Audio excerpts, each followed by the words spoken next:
కాబట్టి సహోదరి సహోదరులు, దూరం నుంచి వచ్చేటటువంటి విమర్శల కంటే, దూరం నుంచి వచ్చేటటువంటి నిందల కంటే, మళ్ళా జ్ఞాపకం చేస్తున్నా, నువ్వు బహుగా ప్రేమించే వాళ్ళ ద్వారా వచ్చే గాయాలు, నిన్ను బహుగా ప్రేమిస్తున్నాను అని చెప్పేటటువంటి వాళ్ళు చేసేటటువంటి గాయాలు బహు లోతుగా దిగుతాయి.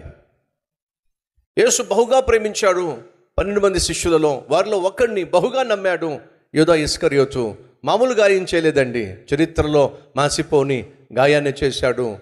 లోకరక్షకుడైన యేసుక్రీస్తునే 30 వెండి నాణేలకు అన్యాయంగా తన నమ్మకాన్ని అమ్మేసి పడేశాడు. ప్రశ్న వేయాలని అనుకుంటున్నాను, ప్రేమించబడ్డం గొప్ప అంటారా,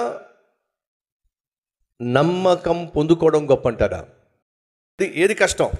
ఒక వ్యక్తిని ప్రేమించడం కష్టమా, ఒక వ్యక్తిని నమ్మడం కష్టమా? ప్రేమించబడ్డం గొప్ప, నమ్మబడ్డం గొప్ప? అర్థమవుతుందా? దేవుడు అందరినీ ప్రేమించాడు, కానీ అందరినీ మాత్రం నమ్మే ప్రసక్తి. నీ జీవితంలో ఏదైనా గొప్ప వ్యక్తిత్వం ఉంది అని అంటే ప్రేమించబడ్డం కాదో, నమ్మదగిన వ్యక్తిగా జీవించటమే అన్నిటికంటే విలువైన వ్యక్తిత్వం.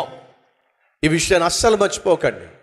ప్రాముఖ్యంగా నిన్ను నమ్మిన వారిని, నీ మీద సంపూర్ణ నమ్మకం కలిగి ఉన్న వారిని, నీ మీద సంపూర్ణ నమ్మకం కనపరిచిన వారిని ప్రాణమైన పోగొట్టుకోగాని నమ్మకాన్ని మాత్రం పొమ్ము చేసుకోవద్దు. నమ్మకాన్ని మాత్రం అమ్మే ప్రయత్నము చేయొద్దు.